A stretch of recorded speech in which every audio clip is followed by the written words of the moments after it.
What's up, everybody, and welcome back to the Anything Better podcast. Your host, Paul Virzi, my buddy Bill Burr, Andrew Themeles, producer, and you guys are listening to episode number 34. Okay, when you hear the number 34, two numbers come to mind. I'll say, Bill, who's the first one you think of? Earl Campbell. Oh, Walter Payton. Okay, and Charles Oakley. Charles of course, Oakley, I don't have them looked up as always.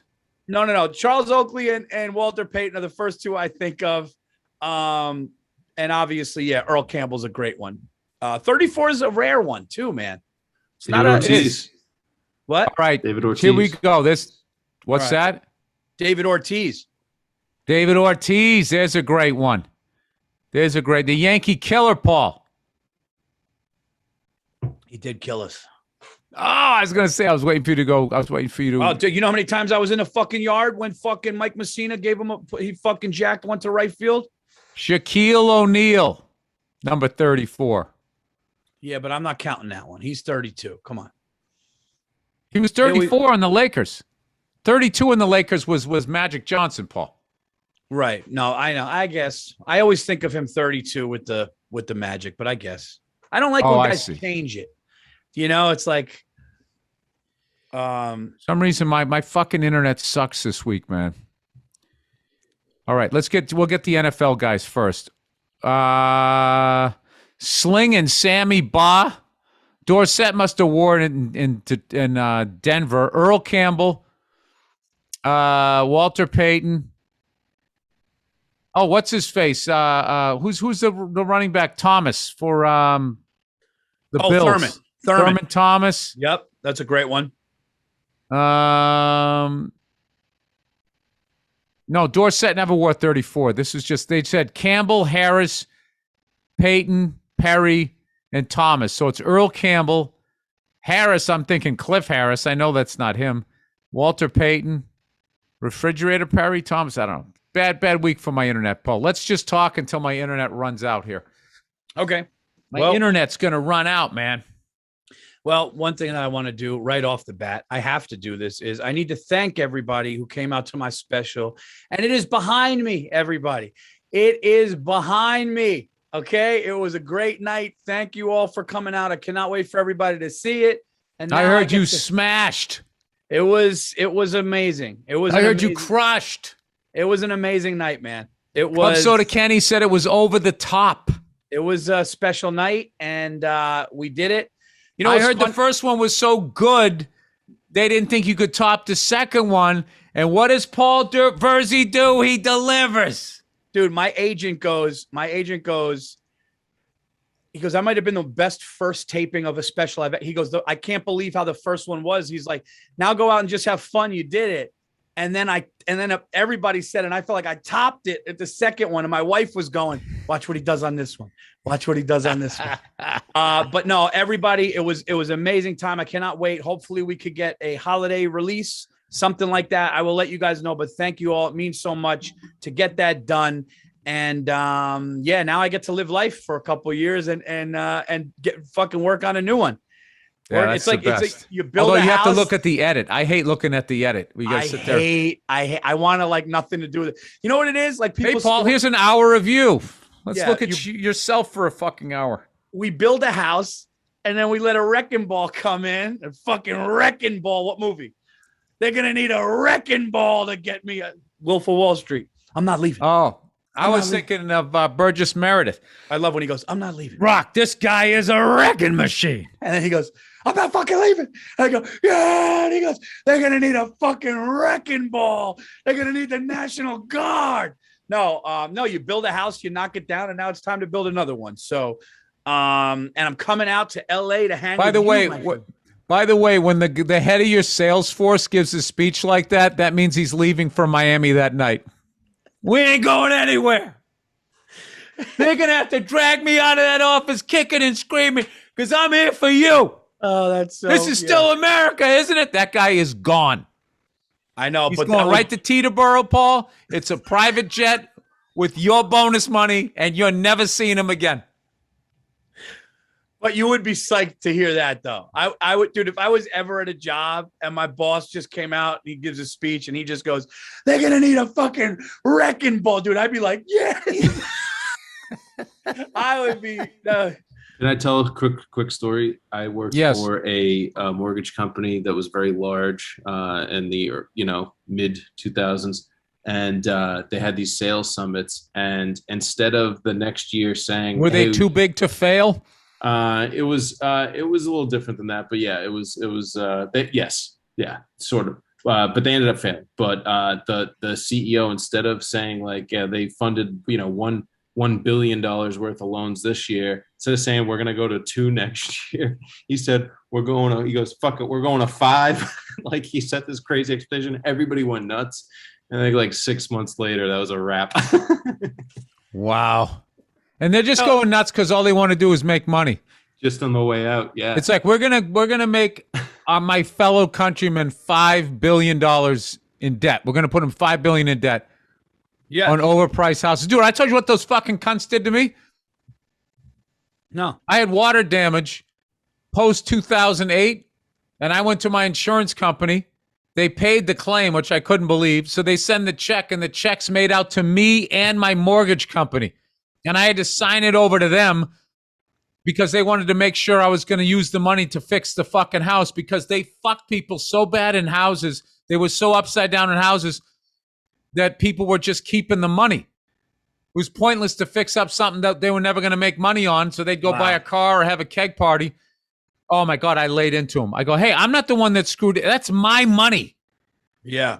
Yeah. My checkbook is balanced. And they were just like, no, you got to sign it over to us. And with each part of the job, I had to wait as their inspector came over to look at. Dude, they treated me like I just got out of a halfway house. I have great credit.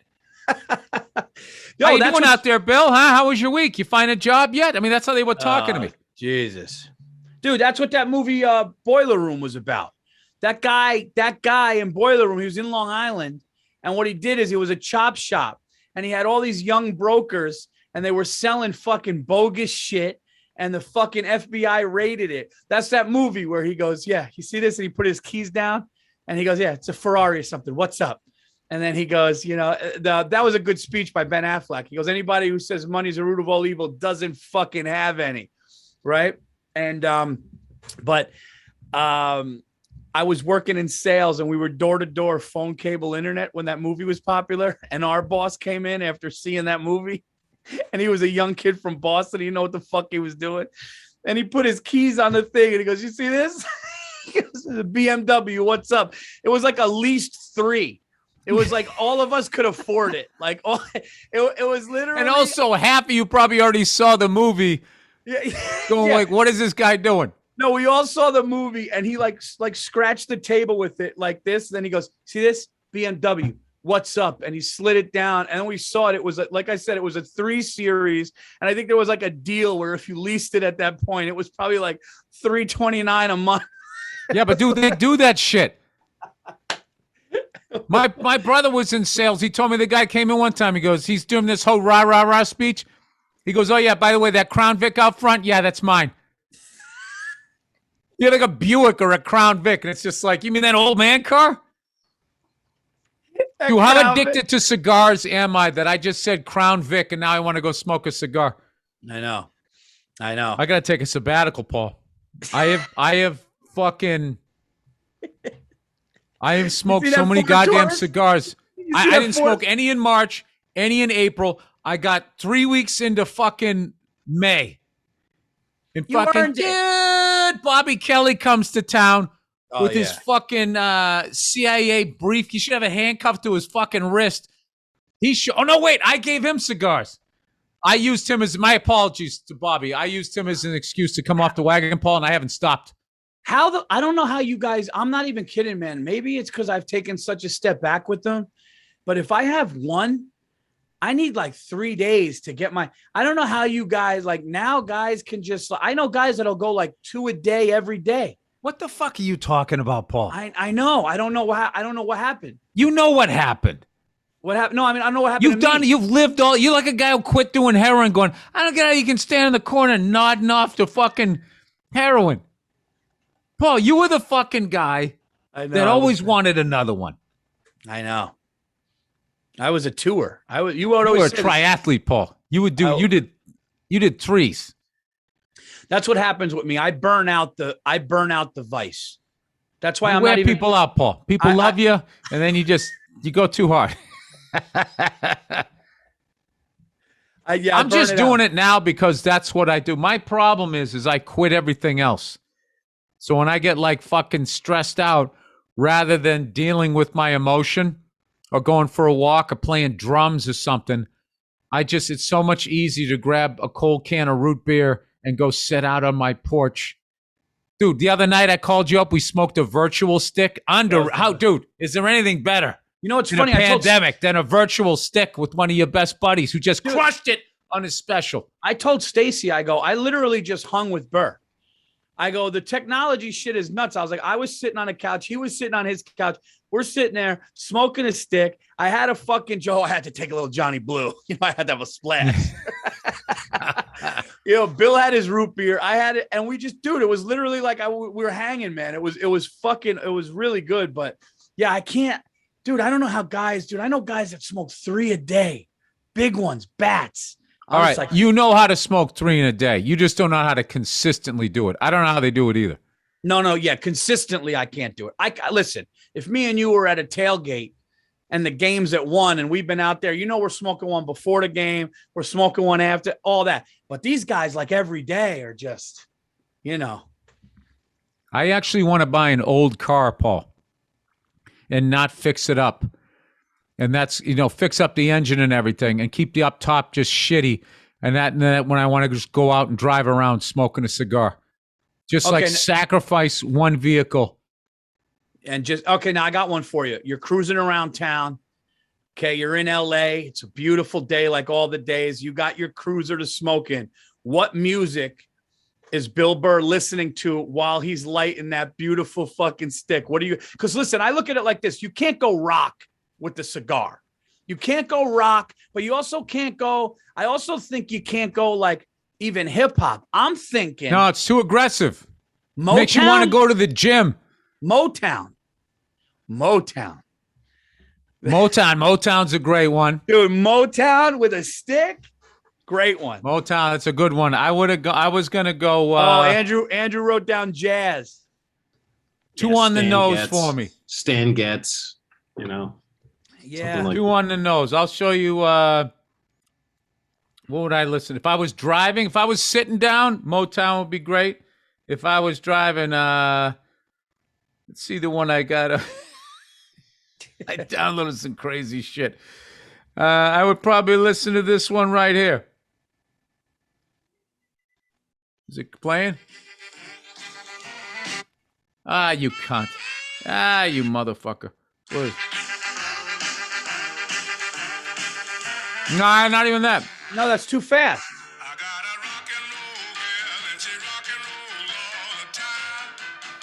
That's a good one. It's a little too silly. I download this shit. I play some for my daughter when I drive her to school, like all different kinds of music, but it has to be like silly. Like I downloaded this shit the other day, and she fucking loves this song. She likes the silly ones. Remember, you're too young to remember trucking music. This guy's fucking hilarious. Well, I pulled out of Pittsburgh, rolling down the eastern seaboard. I got my diesel wound up and she's a running Like never before. And the speed's on a headbell all right. This is what Pusha does. I don't see a cop in sight. 6 days on the road and I'm gonna make it home tonight. So silly. I heard that song. I'm like, I got to pick my daughter up from school. I got to play that. And at first she didn't like it. And then I started acting it out and she was laughing her ass off. But anyways, getting back to the thing. Cigar Smoke. I think a nice Motown, little Trump. Yeah, like a mellow album. What about a saxophone instrumental? Just a saxophone going low while you're just cruising down, smoking a nice stick. Yeah, there's like drug music. Like if I was on a happy drug that's just making me like hallucinate a little bit, and just feeling good and feeling like the chair and me had something in common, I'd fucking Jane's Addiction, that second side, 3 days all the way to the end. God, Andrew, imagine seeing Burr with glow sticks in a club like this. I'd be like, what the fuck is he on? No, that's that fucked up shit. That's that shit that makes you die. Rave. That's rave shit. Yeah, rave. Yeah. You die at a rave. People die at raves. No, people like literally like choke they're on sweating. They're leaning all the way back on fucking Molly and shit. They're out of their fucking. Yeah, dude. Like that is just like this. You should walk in instead of getting a bracelet. They should give you like a defibrillator, and they tie it to like when parents have their kids on a leash. They should have like a defibrillator on you. Then there's like just like mushrooms. Mushrooms are eating a little more weed than you should have. Oh, back in the day, Paul, when I used to get fucked up, it was fun. It was fun, Paul. But now all I do is I drink a soft drink. And now I got you judging me. I don't understand how people can because, Paul, I don't have Johnny Blue anymore. Yeah. I don't have any wine. See, I walked out on him, Bob. I fucked up that relationship. You know what, dude? There's no, you could always spark her back up. I could, but the thing is, it just took me so long to fucking quit. And you know me, I love a streak, Paul. I'm a sports fan. I love the stats. I'm over 1,000 days, Paul. I was gonna say, how long have you been dry now? 3 years? Be 3 years in the end of November. So I went over 1,000 days at some point in August. I don't even count the days anymore, Paul. It is what it is. The day's gonna suck, and I'm gonna feel every second of it. Are you ever gonna go back? Like not heavy, but you're gonna lay down a bunt, or is it over? I think I could beat it out to first base. They'd be so surprised. You don't have to be such a hard cocktail. Lay down a bunt. Well, at this point, Paul, they got the shift going on. I'll lay it right down the third base line. Well, that's if I was a lefty. I'd have to throw it down the first base line. Dude, a good glass of red wine is my shit now. Keith Robinson had it right years ago. The only problem is it burns you up here, so you got to do that like antacid shit. But dude, you get a nice bottle of Barolo or Cab. You just need a glass. Like if you're an adult, yeah, one glass, and you really fucking enjoy it. It's hard to have one glass of red, dude. Yeah. I mean, one glass of red. I take a sip and I look and I go, I'm having another. I know instantly I'm having another one. Right. Dude, I literally see the bottle and I feel like it's talking shit, like you can't finish me. It's like, oh, you don't think so? I used to buy bottles of booze and look at it and be like, whiskey. I'd be like, I can finish that in 3 nights. 3 nights, I'll watch 2 episodes of 77 Sunset Strip, about 2 or 3 Peter Guns, maybe a Maddox. And that fucking bottle doesn't stand a chance, Paul. Oh, yeah. They're going to have to bring a wrecking ball in here to get me off this chair. The National Guard. Yeah. It's weird that you just haven't had a sip of anything in that long. It's actually really cool. But then you got to smoke a stick. I mean, what are you going to do? You don't gamble. You don't you don't gamble. Like you don't go to casinos and play craps all night. You don't fucking get hookers. You're not a fucking guy like that. You don't have I got nothing, Paul. I got root beer and I got fucking cigars. That's what I got. Well, you got to have it then. And you earned it. You fucking earned it. I know, but that doesn't mean I got to fucking do it all the time. So right now I've been doing it almost like every other night. So I'm trying to stop doing that. But one Cuban a week. Paul, how about when we were, can I say this? I'll tell the fucking story. Yeah. When we were fucking smoking on the rooftop of that building, having a great time in the middle of a stick, and that guy came up and opened the door and then pointed to the sign. That said it closed half an hour. But Paul. We hear everything, he said. We hear everything. Is that what he said? Yeah, he goes, you got the sign says, 11 o'clock. You go, yeah, all right. He goes, yeah, we hear everything. If you can. All right. Well, we're loud. And we were breaking the rule. But just, dude, he came in like the feds. No, but he should have came in. He should have came in. This is what a cool guy does. A cool guy comes in and goes, hey, guys, it says 11. I get it. You guys are having a good time. He goes, if you could just keep it down, we got a young kid. That's what a cool guy does. He came in pointing like this to the sign. Hey, you know what a cool guy does, Paul? Doesn't ignore the fucking sign and make a bunch of racket up there when somebody has a kid. So there's two sides to this. I looked at it like this. The way he said that, that's not the first time he's had to say it. Like, he's literally laying downstairs in his bed being like, what the fuck is the point of the sign? I'm just selfishly saying. It's Saturday night, though, too. It's Saturday. It's the other thing. If it's Sunday or Monday, I get it. Saturday, got to bend a little bit. I mean, hey, that's just we won money on the game. I mean, it was the perfect end of the night. Anything worse than that's a good one. Is there anything worse than a buzzkill when everything's great? Just that fucking wet blanket that shows up. I got one. You ever fucking been hanging out with somebody and you're having a great time and all of a sudden they get a text from their wife and they got to fucking leave? Oh. And you're just sitting there right in the, you got everything. You got the fucking cheese and meat plate fucking. I don't do that. That's when I either text back and go, no, not going to happen tonight. Or I tell her before I leave. That's not happening. I say this is what I say. Look, I'm going to be with my friends. I'm going to be with my friends for the night. It's going to be late. So I'm going to walk in 2-3 o'clock in the morning. That's it. I'm going to walk in. Whatever hopes you have of seeing tonight, you can take those, throw them right out the door because they ain't happening. I love you. I kiss the kids. Okay. 3 o'clock in the morning. I'm not abandoning my family, but it might feel like that around 2 or 3 in the morning. I'd go like this. If we were in Westchester, I go, here's the deal. Okay. Bill's in town. Barnick's in town. We're meeting up with Steve Mazzilli. I'm drinking and smoking tonight. That's happening. Okay. So I'm going to walk in the house at 3 o'clock in the morning. Let me sleep in. And then tomorrow we do whatever. Don't text that we don't have litter. Don't text that we don't have food. That's it. You got to let them. You got to let them know before the night. You got to set the tone, Paul. You got to. Because those guys, because here's the thing. You want to know what happens with those guys?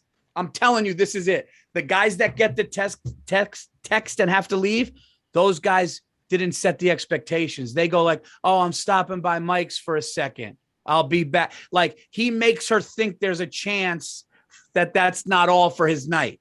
You can't. Dude, I was smoking a cigar one time and this guy looked at his phone. His eyes got big. Like, remember cartoons where they literally would go zoinks? That was the look on his face. Like, wow. Yeah. I'm just looking at the guy like, and it was just me and him. So then he fucking leaves. Oh, God. And now I'm sitting there, and I'm just looking at the remnants of what he started to eat and started to drink and that fucking half a cigar laying in the fucking ashtray. But then again, this is what's so great about smoking a cigar is even by yourself, it's still great. It is. I just put my feet up and I just fucking laughed because I had to walk him out as he apologized because he felt stupid. I was like, no, I get it. Dude, I've had a couple of those. I had a buddy of mine get yelled at. His wife came over to us. Oh, that's brutal. Smoking another one? Right in front of all of us. Oh, shit. It's like, honey, save that for the car ride home. I know I'm out of line, but can I have my dignity? Yeah. Alan! Oh, yeah.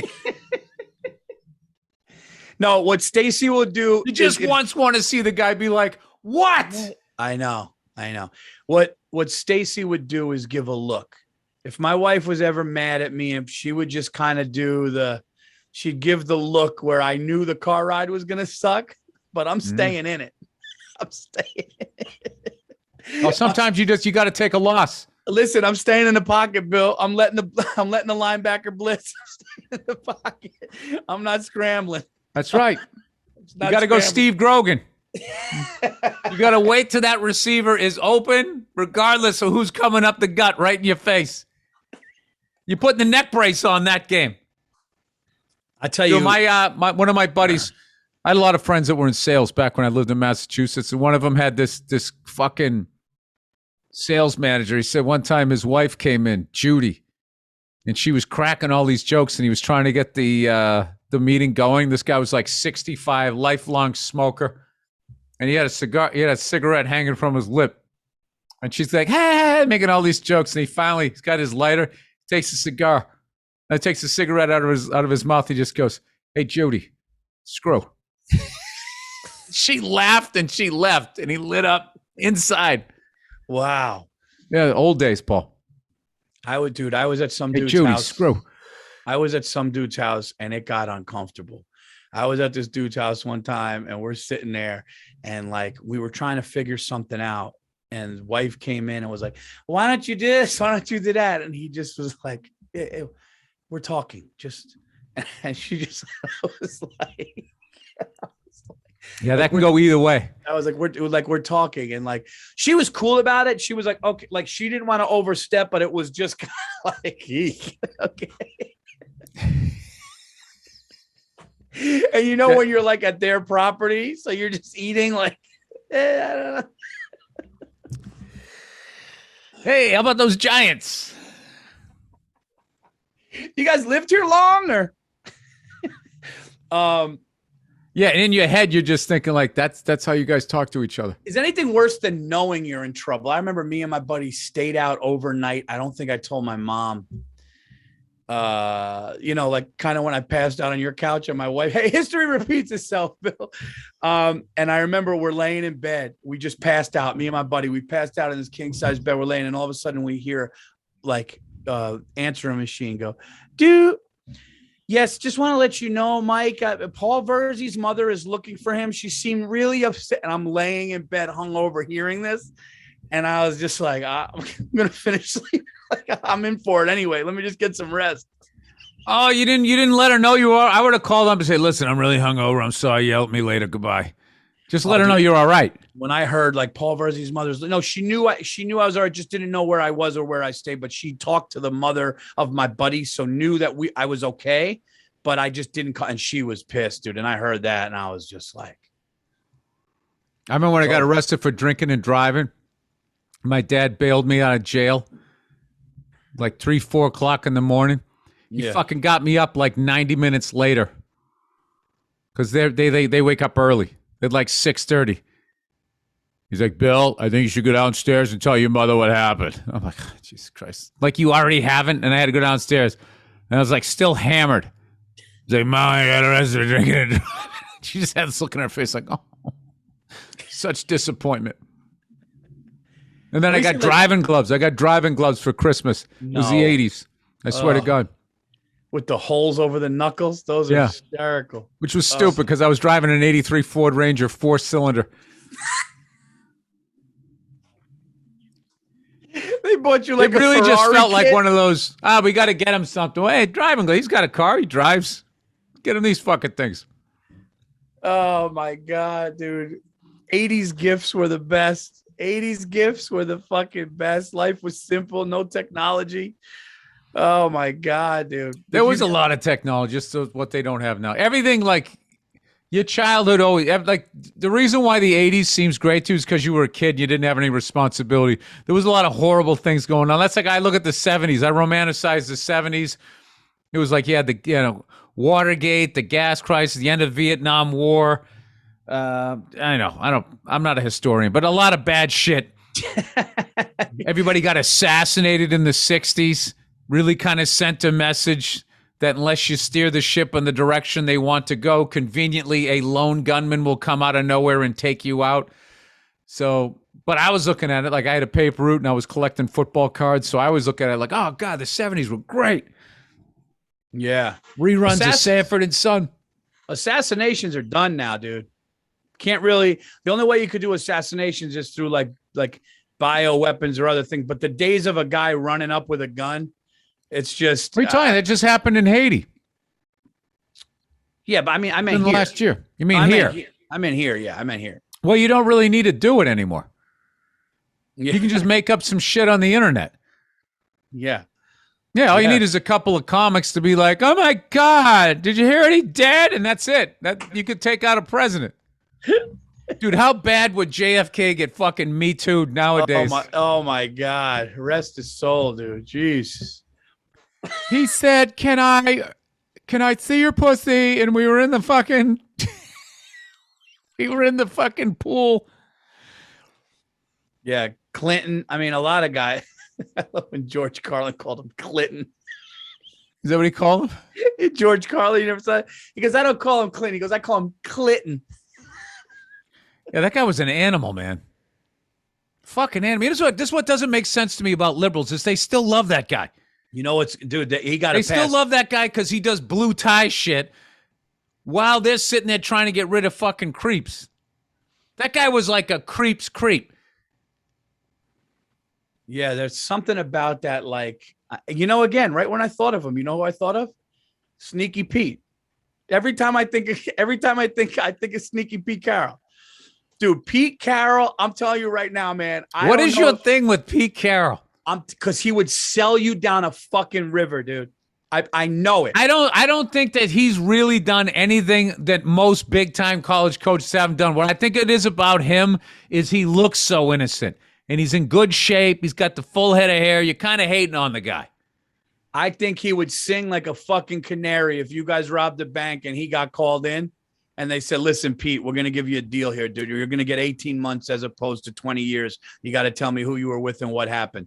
Absolutely. He'd fucking belt it out as a song. He would take out his Sharpie like he was like fucking outlining the game plan.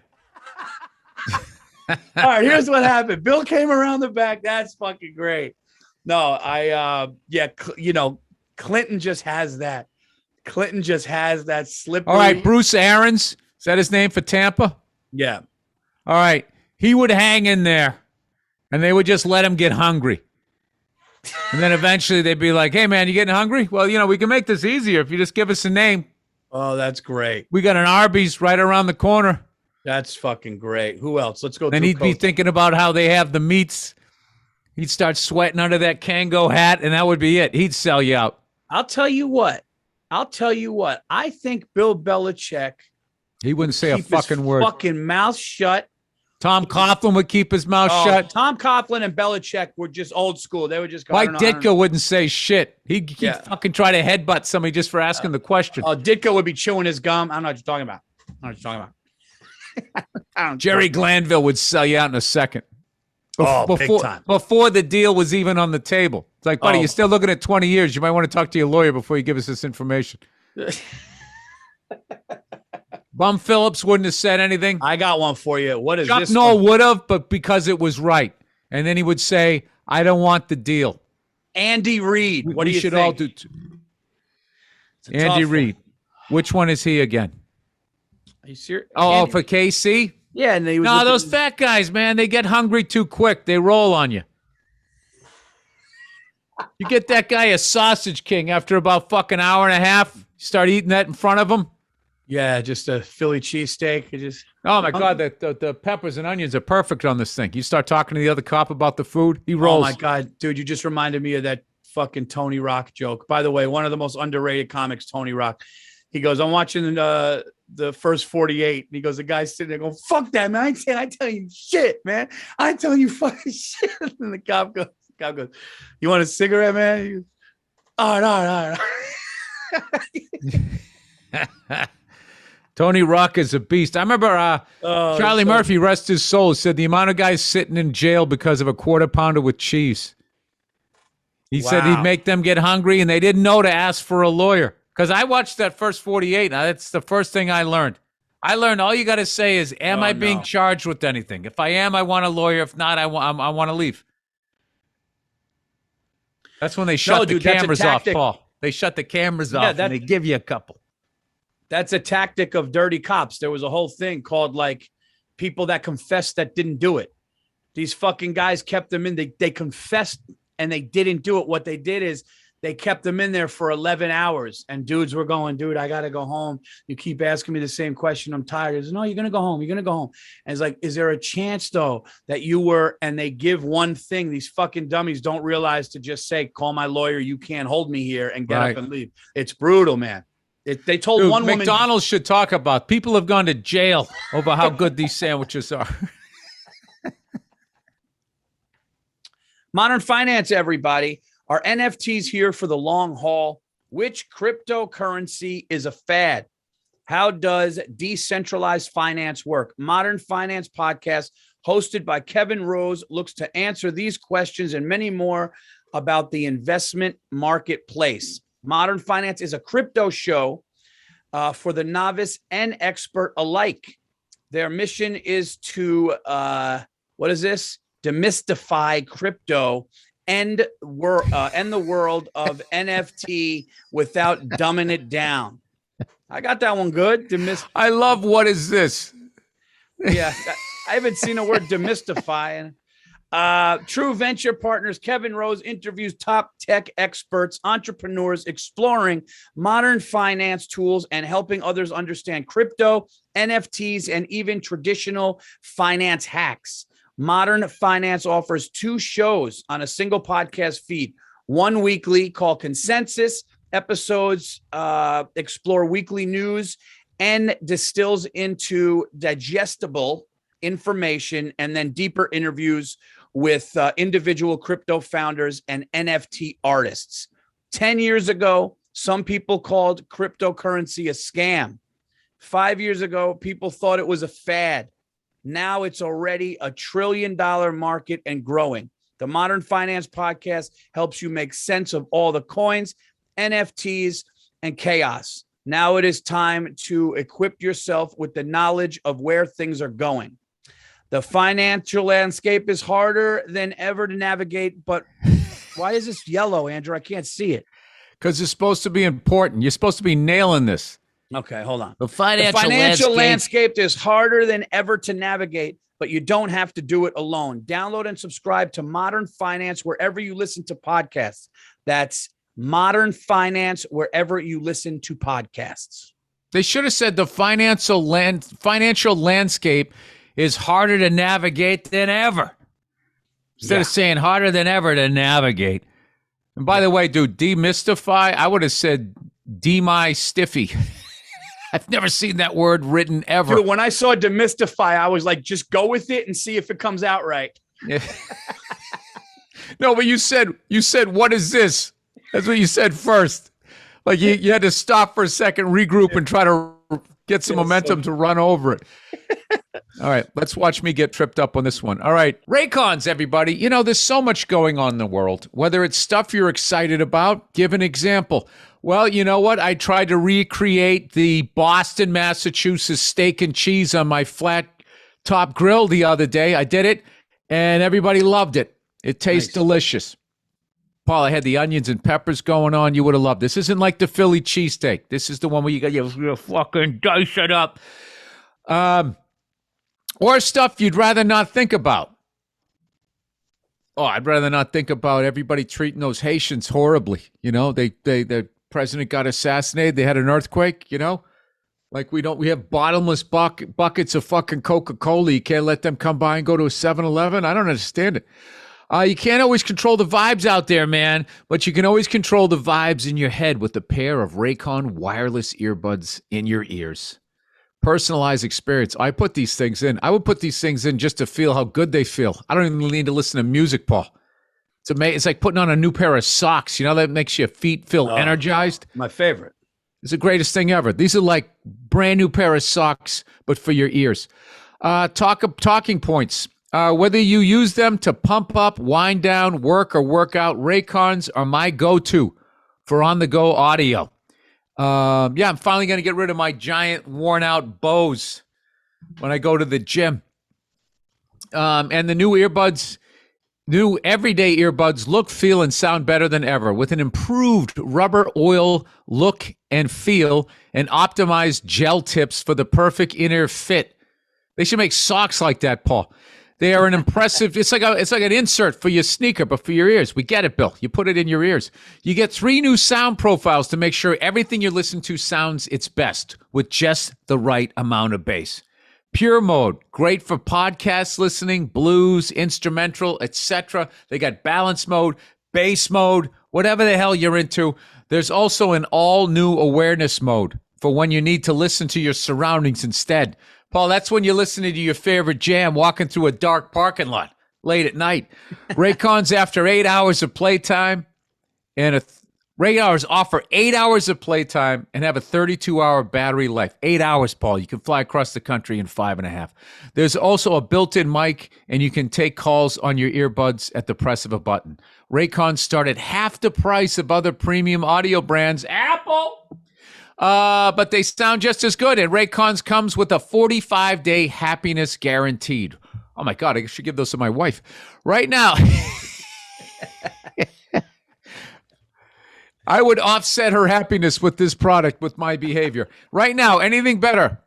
Listeners can get 15% off their Raycon order at buyraycon.com/better. RAYCON. That's buyraycon.com/better. All capitals BETTER to save 15% on Raycons. Buyraycon.com/better. Dude, what is this fucking Detroit style pizza out of nowhere? It's delicious. It's always been like fucking, all you ever heard about was New York style pizza or Chicago style pizza. And then there was some, smaller versions. You never heard Detroit. They've been sitting on this gem for this long. Dude, there's a place called Detroit style pizza next to Gotham. And they put it in those like pans that aren't deep dish, but they're not flat. They're like in the middle. It's basically like it's like if Chicago knew how to make pizza. Yes. Instead of having it be like a birthday cake of sauce and all that shit. It's good. Lasagna.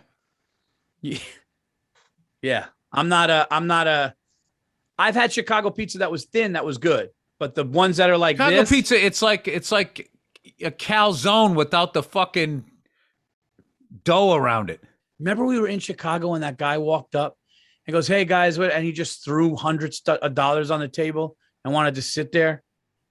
And he's like, "Hey," he was like, "Yeah, but I was at the show, man." He just threw like a wad of money, like, "Hey, man, I'll hang out." And you were like, "Dude," we were like, "Get your fucking money." Oh yeah. I vaguely remember that. He threw like a wad of cash to give to like, it was weird. It was like, but we were eating deep dish that night, and I was like, the thing about deep dish is you have 2 slices, you feel fucking horrible. It's gross, dude. Yeah, after you have one, you're done. Like, I don't understand, like, that pizza. It's like, how many people is that for? And then you walk around Chicago, and you're like, oh, these people eating that by themselves. I'll tell you what, man. I did back-to-back nights after my special. After my special, I did back-to-back nights. I went to Popeyes, and I got the chicken sandwich. And then yesterday, I was with my kids. People have died over that sandwich, Paul. I'll tell you what. Chick-fil-A is the Jordan. It's not close. There's no better chicken. There is no better. Zaxby's down south is close. But, dude, gun to my head. Chicken sandwich with pickles or whatever. Chick-fil-A is numero uno, hands down. As far as fast food. It's not that bready. Yeah, it's not that bready. It's fucking delicious. Their buns are softer. The chicken, when you bite it, it's like white meat. Like there's not veiny. It's. I got to be honest with you. If I'm rating chicken sandwiches, Chick-fil-A #1. I mean, who doesn't like? I mean, Chick-fil-A is delicious, dude. It really is delicious. No, I can't eat any of that shit. I know. I mean, by the time Chick-fil-A came out, I was out of the league. They were always down south. And I gotta be honest with you. I hate getting chicken sandwiches at fast food places. I fucking hate it. There's only one thing you should get. You should get a fucking burger. And the last time I went to Wendy's, I got their chicken sandwich, and that thing sucked. And I'm like, it's literally Wendy's, old-fashioned burgers. And what does Dummy do? He goes in and he orders a chicken fucking sandwich. This is not what that redheaded woman built her fucking house on. A Wendy's burger, dude. If you get the right fixings on it, is really all right. Here's one for you. You got one last meal of a fast food place, and you just get everything you want from it. I gotta go McDonald's.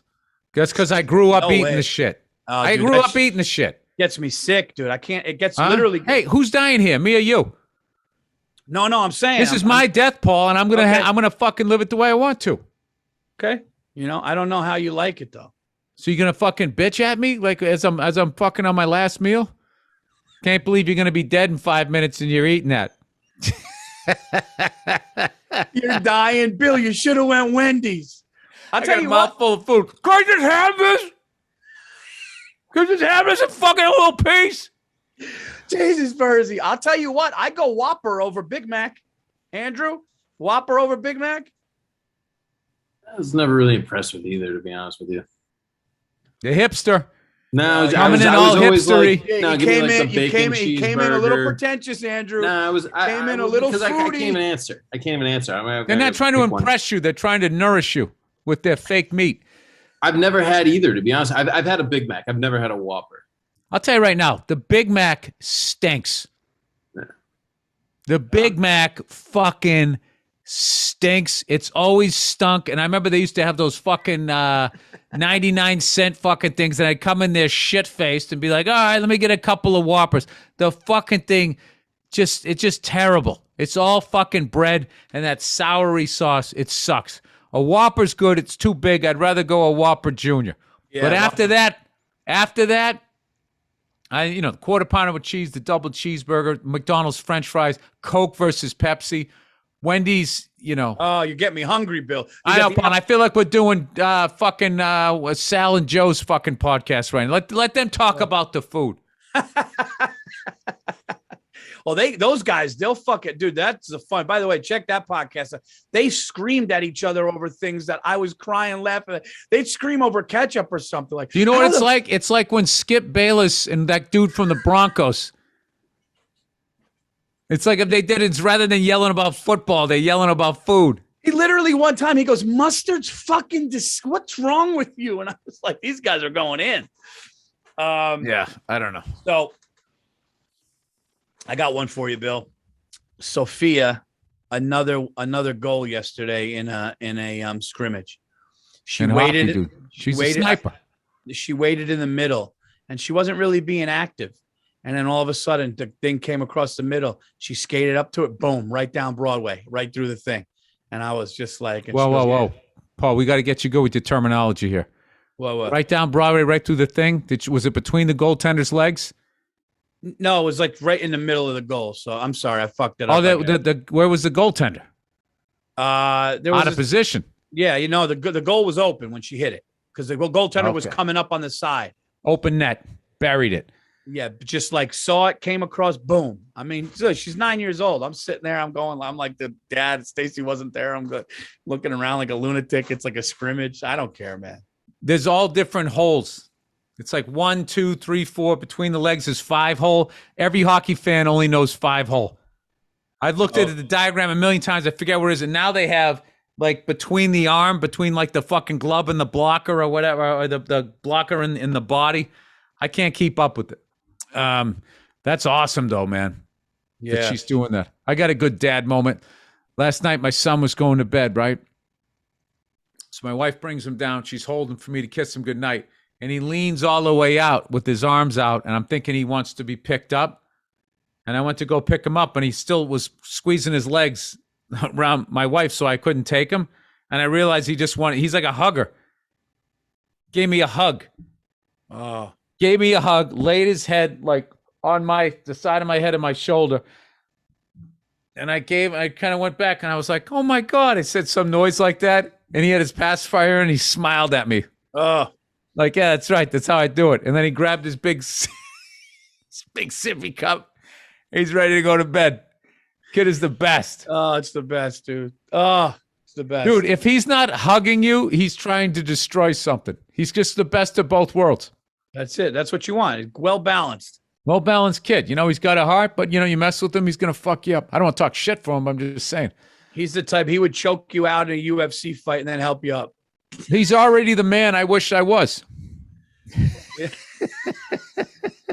He figured it out at that age. That's hilarious. He's living a better life than me. That's all I wanted. Oh, I can't wait to talk to you after a sporting event because, dude, you're in there with them. Sophia was almost crying on her soccer bench going, they want to put me in at goalie. They want to put me – and I was in a good mood. I was hungover, but it was the day after my special, and I was just in a good mood. And I go in there, go in the goalie. And it's like there's like a lot of parents for both teams, and the goalie, you're alone and shit. And she goes, he's going to put me in. I go in there, have fun. So she's in there, and she just got into it. Everywhere the ball went, she got, and then there were 3 shots on goal, and she saved all of them. And then she walked off. She walked off, and she was blushing. And I go, you see that, kid? You see that? You got it. And she was like, yeah. And I was like, see, and I was like, see, you did that. You did that. Like that's the shit, man. It's like getting them over the fear, man. Just getting the kids. Well, if you're the goalie in soccer, I would feel like you're standing up giving a book report. Or if you're just running around with everybody else, you can kind of have the ball for a second and pass it. But like the pressure. Even in basketball, yeah, you dish it off. There's other people. Hockey, you're just like you're isolated and you're there, dude. I brought my kids. I don't know if I think I told you this. Not hockey. You mean playing goalie? Playing goalie. I'm sorry, playing Yeah. goalie in soccer. Yeah.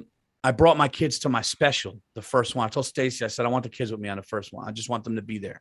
So they're in the green room and stuff. And then we had to get there early. Production wanted me there like 3 hours before. They're setting everything up. So the kids walk on stage with me, and Pete's in the control room, and then we're going over the sound. And I saw them like taking this in. And then everybody's packed in. And they're going to say, ladies and gentlemen, Paul Virzi, and my kids are there, and they're running up the back ramp looking. And like, they were just like pulling on their own shirts. Like they were like nervous, you know? And Lucas was, my son was more nervous. And I heard him say to Sophia, I'm nervous. And my daughter goes, why? And he goes, mom, I'm nervous. And then, you know, but I told him, I said, listen, your daddy's been doing this a long time. Your daddy's good at what he does. And here's the other thing. I can't get knocked out like a UFC, because we watch UFC, and he's seen like kids crying when their dad gets choked out. You know, dads have been choked out. Kids are like, ugh. I told him, I said, that's not why. gonna happen. If you're a professional fighter, I don't know why would you bring your kids there? Dude, the wife starts crying. Then the kids are crying. Then she's holding the son as he's getting beaten. And I'm like, that's not going to happen here. So, you know, they'll laugh, and we hope they laugh. But if God forbid, I'm not going to be choked out. And he was like, no, I know. But it was really cool, man. To have them in the building was really cool. But they're nervous for me, man. He was nervous for me the way that I'm nervous for them when they're at the plate or when they're playing soccer and shit. I know. I wouldn't want my kids to be hearing what the hell I'm saying. Oh, no. I told Stacy, I said, listen, only bring them the last 5 minutes when I'm doing the kid stuff and the basketball thing and all that stuff.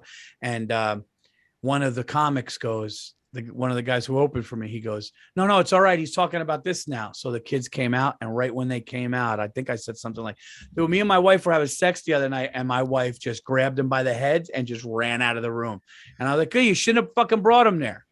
But yeah. It's so funny. They're going to see it on YouTube in a year. I mean, I know, but then they just have some friggin' comic making the call for you. It's like, dude, at what point did this become your family? I think he was just trying to be nice, I think. But what did I say? Don't let him watch anything. Get him the fuck out of here. Jimmy What's the matter with you? What's the matter with you? What's the matter with you? No, it was one bit. He wasn't saying anything bad. What's the matter with you? That's what I'm gonna tell my wife. I got my tour dates coming up. Got a big tour next year, and I'm just like, I just want to just whatever California lets me keep, which isn't a lot. It's like just fucking don't buy anything, dude. I gotta be honest with you, dude. I have not bought clothes since before the pandemic. Like, I am wearing the exact same, like I always have like 4 shirts, like I call them my headliner shirts, the button downs, right? I got 3, 4 of those things. Like, I'm just, no, wait. I had to buy one because I had Red Rocks, so I needed a new one. They were so fucking worn out from those stupid hotel irons and everything. But, you know, I'm at that age, dude. I'm 53. I figure I just sock it away till I'm 65. Just keep putting it away. As long as the banks don't collapse, you know, which Andrew will Andrew's eyebrow just goes, hey, you know, you might want to get the fucking Bitcoin. Oh, yeah. Andrew's all about, you want to laugh? You know what I was looking at last night, Bill? What? My wife, I don't want my wife to see the search. I was up last night looking at electric sports cars. I'm looking at this fucking electric Porsche I want, dude. The Porsche Taycan, this fucking thing is white. It's a fucking beautiful car. What's it called? The Taycan? Taycan. Taycan. Andrew, can you pull that up? I thought you were saying Taken, like taken. No. I'm sorry. The Taycan. It's a white Porsche. Can you pronounce Taycan? Apparently. Taycan. Okay. Yeah. Check. All right. You know what I've been looking at? What's that? Ford Highboy F-250 4-wheel drive with the divorce Pickup. transfer case. Ooh, the legit ones. Oh man, you're getting a truck. I could see it in your face. It's coming. I've been looking at those Ford B100s, which was Ford's answer to the Suburban that they only sold in Mexico. I like weird shit, dude. Yeah. I like fast, and I like white I like. Hold on, I gotta. I mean, what? Why is Those white? are one of those rappers like Rick Ross. One of them just has everything's white, right? Or is it? Wait, is it? What's his face? Mayweather. Doesn't he have all white cars He either has or all black? Yeah, I don't.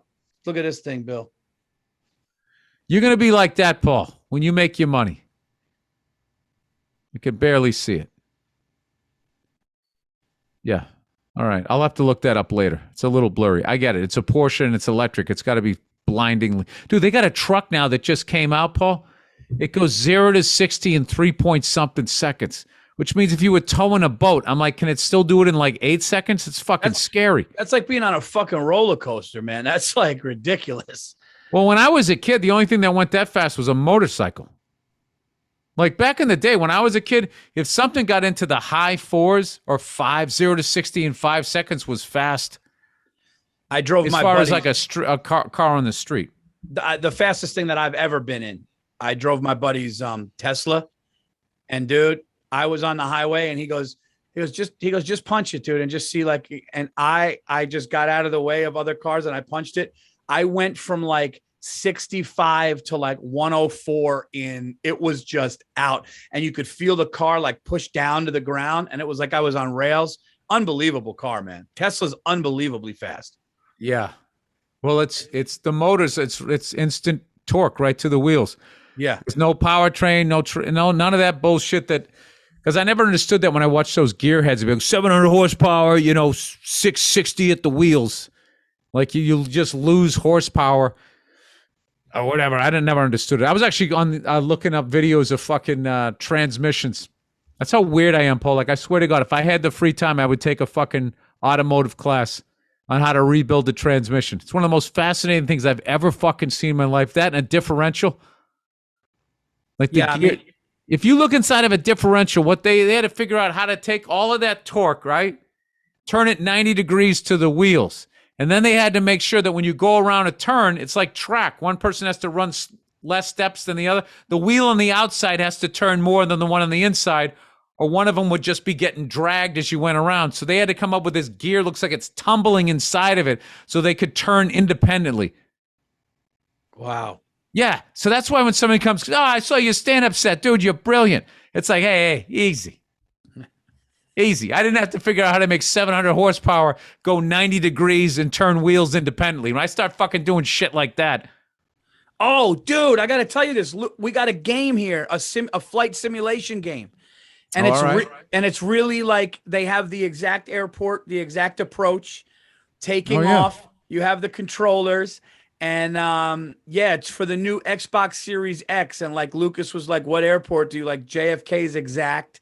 And they have all the things taken off. So you can fly. So what I'm going to do later is I'm going to fly from like Westchester County Airport to like Florida. And I'm going to see like how it goes. Because like the way you are with like transmissions, that's how I am with.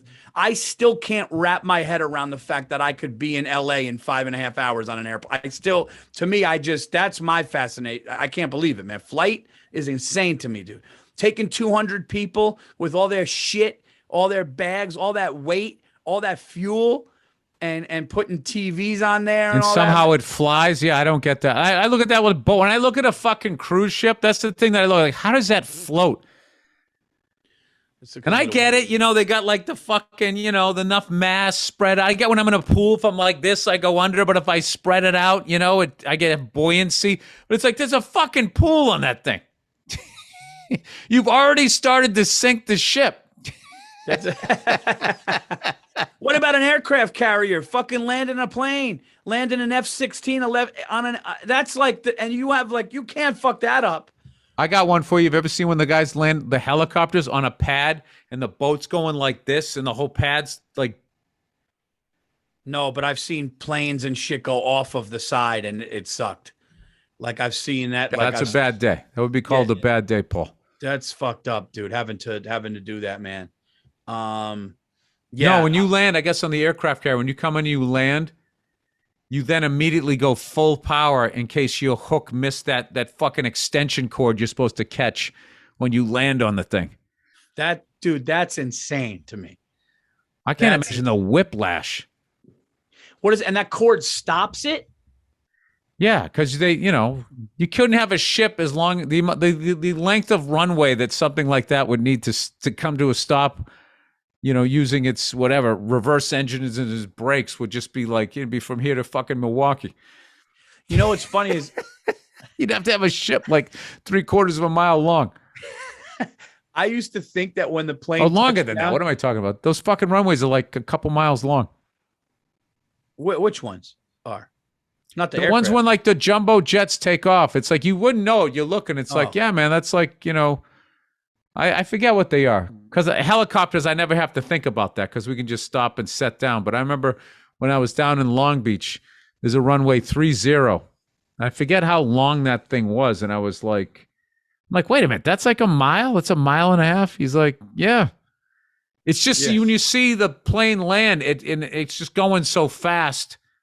You don't understand that it's going like, I think they go like a lot of those ones, they're still going like over 100 miles an hour when they land those bigger ones. I don't know. I don't know anything. I don't know shit about planes. Well, that's what I was going to say is like, I learned a lot about different planes and stuff. And people think when the plane touches down, then they start clapping. You're not out of danger until that Michigan team. Thank God it worked out. They landed and then or either were landing or taking off and slid off the run. When you hit, you're going like really, really fast. And that's when they put the thing on and you hear it like kind of slow down. We hear the ooh, like that. That's like if that thing fucks up, man, like he's got to slow down. Dude, I saw one the other day, a guy, they landed and both pilots were tired and they forgot to put the brakes on. They heard the guy in the back going, what the fuck are they doing? They didn't think they had enough runway left. And they went full power to go back up, and they had to nose it back before they had reached. There's the optimal speed, so you get the most lift. They were before that. Went back, and then you hear the guy going, "We're not flying, we're not flying." And then one of those runway light things, they hit that, they inverted. That was it because they were going to try to fly back around again. And then they said, they might have been kept covering their own asses, but the people that make the plane said that if they died. Everybody died. Yeah, if he just hit the fucking brakes, they still would have, maybe worst case scenario, kind of gone off the end of the runway and fucked up the wheels a little bit. But it was a commercial flight? No. It was a private flight. Fuck. Oh, fuck. I hate hearing that, man. Yeah, I do too. I hate watching those fucking things because it makes you not want to fly ever. But like your buddy also, that's kind of how you learn. How are you tired when you're like, it's like, just finish. Like, I don't get that. Like when you're landing. Paul, the same way you can be on stage at this point, doing your act and be thinking about your life. You can literally be just sitting there going like, fuck, I got all this shit to do tomorrow. What if I did this and you're doing your act? I know. It just becomes complacent. So high hour pilots, their biggest the flaw in their game is that they've flown that long and nothing has happened. So you get a little on you, you're just not on your toes, maybe. Dude, you're tired. Dude, how do you fall asleep driving? I know. Dude, I almost did once. I had my fucking head out the window like Ace Ventura in Baltimore, dude. I drove all the way up from Myrtle Beach. Somebody goes, dude, you're going to leave after the show? It's 11 o'clock at night. I go, I just want to get home. And dude, 7 hours later, man, I'm just like fighting it. And I was like, oh, this is how people die. Okay. Oh, you know what? What's got me to stop doing that? Wally Collins. I told you that story. Wally Collins was coming back from a college gig. He said, I was driving, and he goes, I woke up in a field. Like he fell asleep. Dude, and got thrown from the car. Last thing he remembers is looking at the road, and he wakes up and he's looking at the sky. Now, if you can't be laying there thinking like I'm dead. There's got to be angels coming down right now. That's wild, dude. Oh my God, I couldn't imagine. You know how dumb you must feel when then the cops show up and you can't find your car, and you're like, it's like he ghost riding a bike. It's like. Remember? No, I know when the field. I'm just picturing it continues to go. You get ejected. You're over here. Your car's over there. I had a laptop. Anybody see a laptop out here? I had a friend. We talked about this on the podcast that I never hit record on. I had a friend sitting in the passenger seat. He was a cop, and they go in the passenger seat and get the, and he was looked in. A truck, something hit him. He flew out of the driver's side like Superman because it was open a little bit, and his shoes were perfectly where his feet were, like this. His shoes were next to each other where his feet were. I don't fucking get that. No, they're tied on. That happened too. When you really get fucked up, you get hit by a car, like you leave your shoes. Yeah, shoes were left perfectly where he was sitting, and his body flew sideways, man. And he was in the medium, just laying there, fucked up. It's like, dude, physics. It almost doesn't even make sense, but it still doesn't because they're tied on. Like, I understand that there's an explosion and it blows your shirt off and you're standing there like you were turning into the Hulk. Like, I get that. You know what I also didn't understand for the longest time is how an explosion can kill you. Like, aside from if you're like far away, but just the waves, like it's like getting hit by water, but it's air and it's moving so fast that it hits you. When it hits you, it messes up. It's like it's literally like a rock hit you. Makes no sense, but it just turns your insides into jelly. Jesus. Done. Yeah, but you got to be close to the actual explosion for that to happen, right? No, Paul, you don't. You can be fucking 90 million miles. Yes, you have to be close. You got to be within that kill zone. Right. I just made up kill zone. I just made that up. I think I heard that in an army movie. I just said kill zone like I had some special forces training, Paul. Oh, you got to be inside the kill zone. Oh my God. Well, that's why I don't fuck with fireworks. Do you know somebody got me some sparklers just because, I got kids and for 4th of July. And I'm just sitting there. I was trying to find a safe space where I could just not feel any toxic male energy. I was trying to find a place where I could light these fucking things up and not burn down my neighborhood. It was just such a hot, dry summer. I was just like, I mean, if I'm going to fucking burn down my house and my neighbors, it's got to be an M80. You know what I mean? I can't be like, oh, sorry, I lit a sparkler. Well, the only reason why we were able to do our 4th of July party is because we had like unbelievable thunderstorms 4 days in a row before the 4th. Well, you would have done it anyway. The show goes on at the Virzi's. What are you talking about? But I would have had more precaution then. Paul, I've seen your show. No, but you've seen I've seen the show, Paul. You've seen minor league. You are not concerned about your neighbors. That's what makes it great. Paul, you watch your fireworks show. If I didn't know you, I'd be like, this guy's moving. This guy's moving. He just sold his house. He is not trying to be friends with anybody here on the block. No, you're right. This guy's out. This guy's out, dude. My crazy neighbor drove past, I think, and he went past the house. We were out in the front yard, and I just gave a wave. Did he wave back? I don't know. He was just speeding up the road, but I just, how's everybody doing?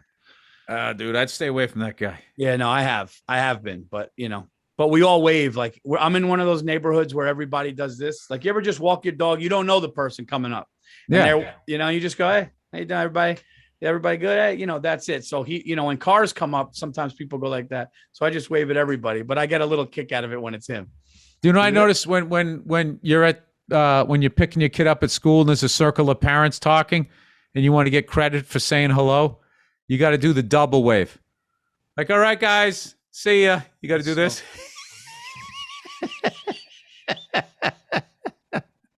Are you a talker with parents? Are you guys getting ice cream? Because we're taking off. Are you guys going to get ice cream?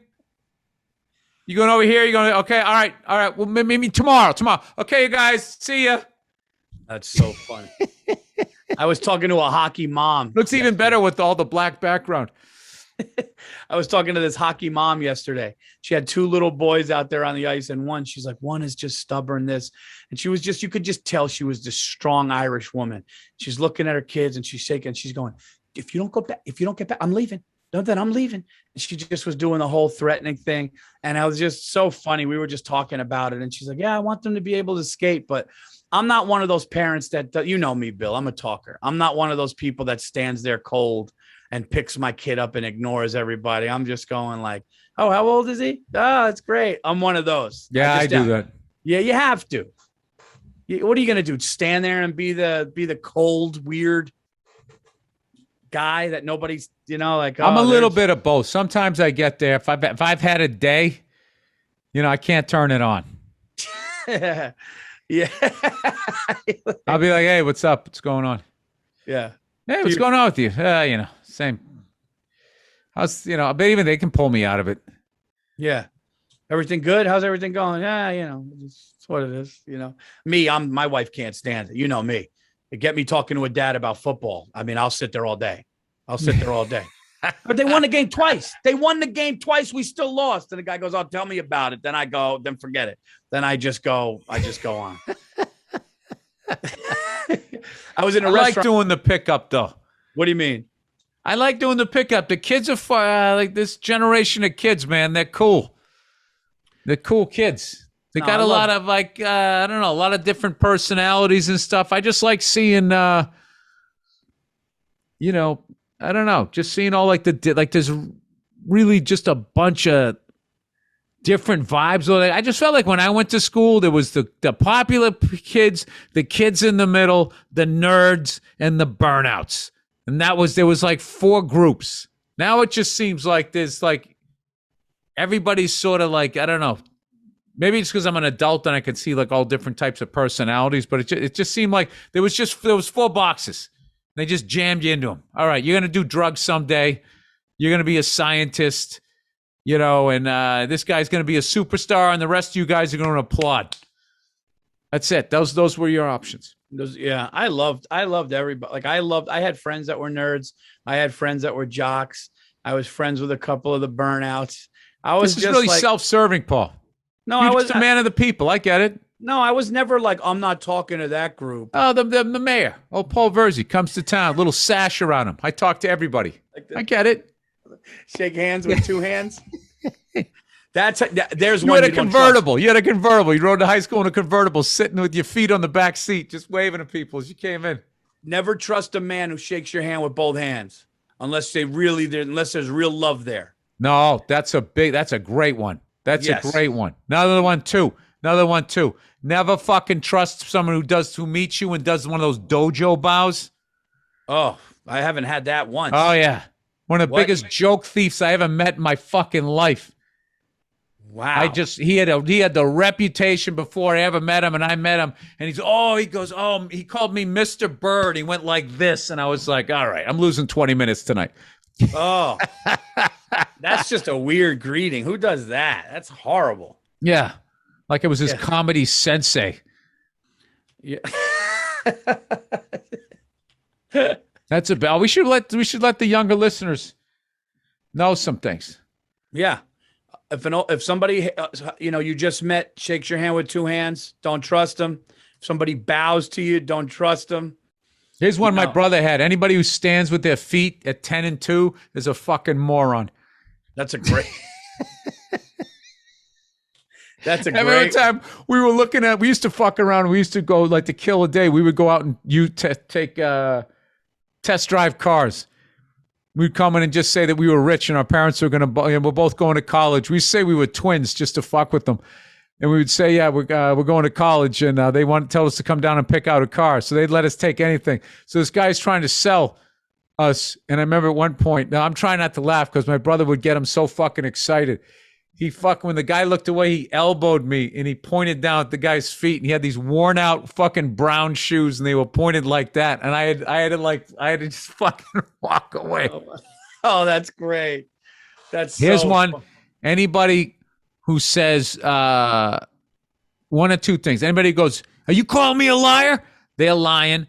Anybody who goes like, I'm a very honest person.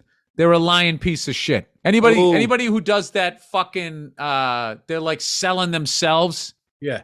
Let me tell you something. Nobody's more loyal than me. That's all bullshit. Oh, yeah. Here's one. Young comics. It's the guilt. It's the guilt. If you got a comedian in the back of the room watching your set for way too long, then a comedian would stand in the back and watch it. That's not a good sign, I don't think.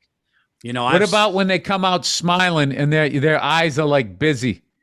Like they come out and they're just kind of like, you can see them already working your shit in there. They just, I saw that the other night and I was like, I was judging him sex, race, and clothes by which joke he liked and what he was going to take. So now I'm going to be watching this guy.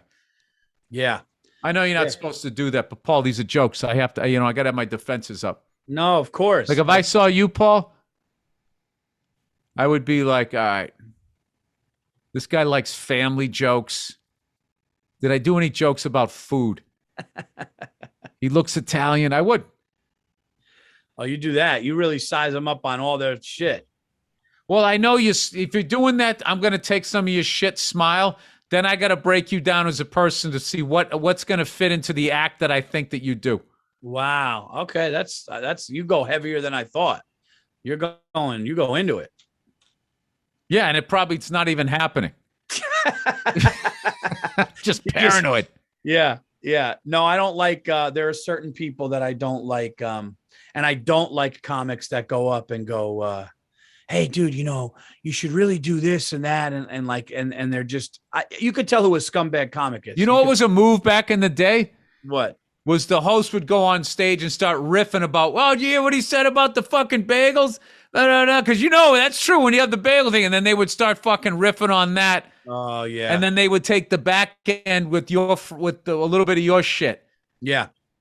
I don't like when the veteran comic who's older than you, after they treat you different after they see your act, or like they don't like guys that don't like you doing well.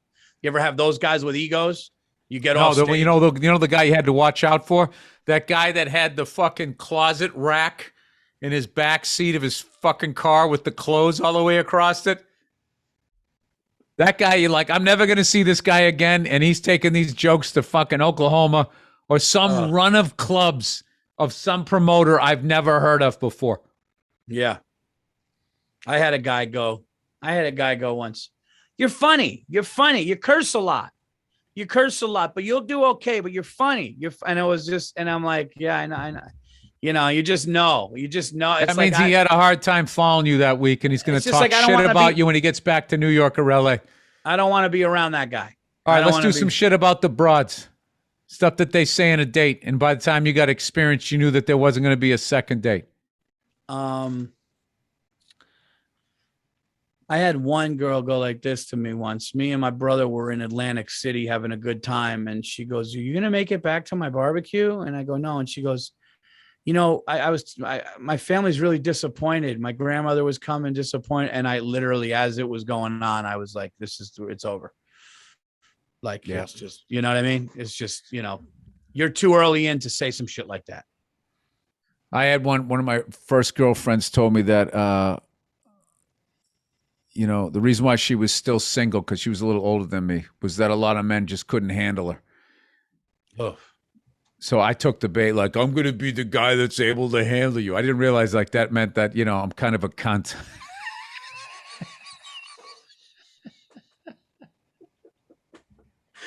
What do you mean people can't deal with you? Like, what the fuck? What does that mean? Yeah. I guess my problem is I think I give too much of myself. That means you're a selfish cunt. Yeah, that's all of that. Anytime it's usually they're the opposite. Yeah. Okay. And I told this to a friend of mine, a female, recently. Here's one for the women. We got to help out the women here, Paul. We can't just be picking football games for the guys here. Here's one for you. Is when a guy says, I just don't know how to be in a relationship. You got to break up with that guy immediately. Oh, you don't? Well, I wanted a relationship, so this shit's over. That just means like, I'm going to keep fucking you as long as you let me. Yeah. Or yes. There is going to be no ring at the, I don't know how to be in a relationship. Yeah. Come on. No, that's a selfish bullshit. Yeah. And guys that are like, I just don't want my balls broken. I'm just going to do what I want to do. I mean, I'll take you out. I love hanging with you, but like, I'm not going to be like that. It's over. It's just not going to be. Yeah. That means he's enjoying fucking you. Yeah. He's enjoying and he's not coming around because this guy knows how to do that, but he's just clunky about it. Yeah. Yeah. I'm trying to think of another red flag somebody could say on a date. Yeah. Paul, what were some of the other things we used to say to women? Well, we can act like there's other guys that said it. I was too not, I was just one of those, like, I was like, I just wanted to have a good time, but if somebody, it was the crazies that I didn't like. The crazies that, like, dude, I ever tell you one time this chick was I was out, we were out just like eating. We weren't even really dating. We were just hanging out like first time. And she got like hammered. And like, I went to the bathroom and I came back and she was at another table. And I fucking sat there and I was like, what the fuck? And like mingling around the restaurant and shit, like took her shoes off. And I was just like, dude, what the fuck? This chick is out of her fucking mind crazy, dude. Like, dude, you know how lucky we are that we have, like, I'll complain about shit. Like, I got a fucking normal, some of these chicks, I mean, are fucking nuts. The same way dudes are. Some people are nuts, man. Some people are nuts. People have been fooled. No, they are. Some people have been fooled and fell in love with and went on vacations with like clinically crazy people. Yeah. Crazy fucking people, man. No, and they end up on that fucking First 48 show. But I mean, if you're young, how do you fucking not know it? I mean, I'm not saying how would you know? Dude, is that's like that fucking guy there you were telling me about. Like he's going on this fucking trip with this woman. He's doing everything, taking pictures. It looks like they're having the greatest vacation ever. There might be an engagement ring at the end of it, and all of a sudden he comes home without her. Yeah, we actually should say that. Like Club Soda Kenny posted it. You can look at his Twitter. They're looking for this guy. But rest her soul, Gabby Petito disappeared. Then they found her boyfriend left, and now they can't find him. And they were, like that's crazy. They were. And I'll tell you right now, Paul, that is why I don't believe in a God that cares. I mean, I listen. I understand that because both of those people are his work. Or her work, or they's work, whatever God is to you. I'm going to tell you something. It's like he puts that fucking douche on the earth who does that to that woman, allegedly, right? And then the parents got to fucking live with that. And then you're supposed to accept that he's challenging your faith. That'd be like if I was your roommate, right? And I just fucking leave shit all over the floor. I'd have to kill something in that scenario. Whatever. We're doing something a little lighter here. Well, I'll tell you right kill now. your fucking dog. Where's my dog? I don't know. I don't know what happened. Yeah. And then I expect you to just be fucking all right. Well, I mean, that's part of the, that was one of the worst analogies I've ever given. Well, I'm not going to lie. You lost me halfway through it. And then I lost myself and I just couldn't admit that I couldn't come up with a good analogy. I tried to get back with it with the dog. What can you do? But I'll tell you what, my daughter's not doing that. And I don't give a fuck. I'll be that guy she hates. I'll tell her straight up. I'm going to be like, listen, your boyfriend, you're in your 20s. This isn't going anywhere. You're not going away with that kid. It's just not going to happen. It's just not going to happen. I'm not even joking. She's dad. I can't believe this. I know. You're going to drive her into his crazy arms. I'm going to go, you're not going to Aruba at 23 years old with the fucking Gregory. It's not going to fucking happen.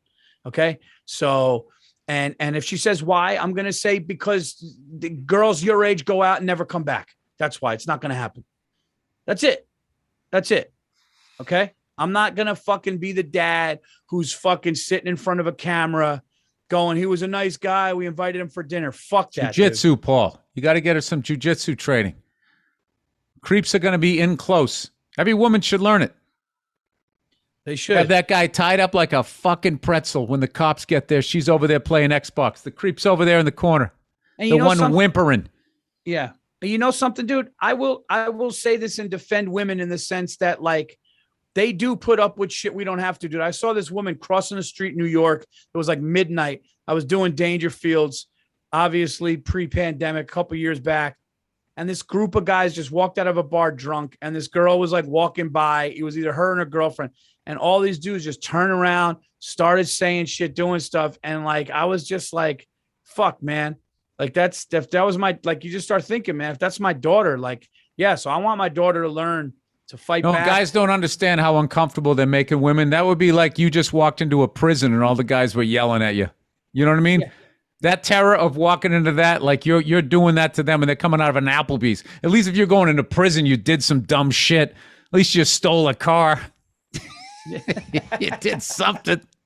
Yeah, and the guy thinks he's being funny, going, nice ass, sweetie. And like it's fucking it's kind of not cool. That line has never worked.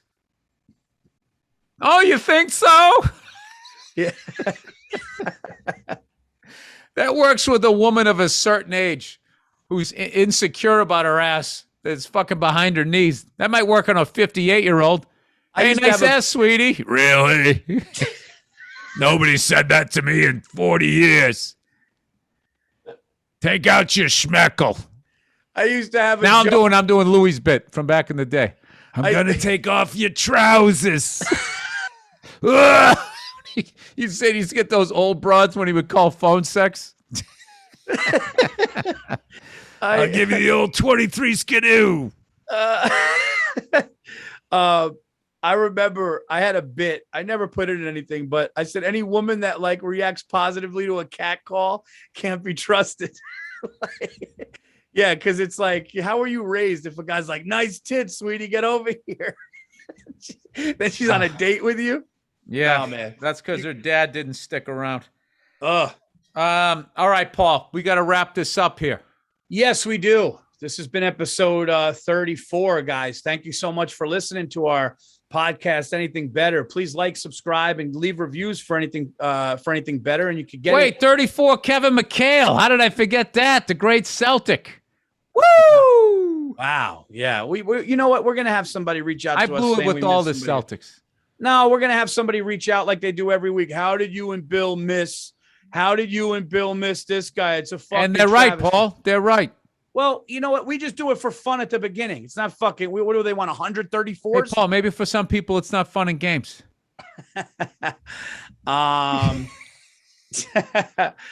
Guys, check out all our stuff. The Virzi Effect, the Monday Morning Podcast. I'll be at Wilbur. I'll be at the Wilbur Kid. It's gonna be fucking. It's gonna be Pissa Doctor. No, I'll be there October 22nd. Get your tickets there. Doctor.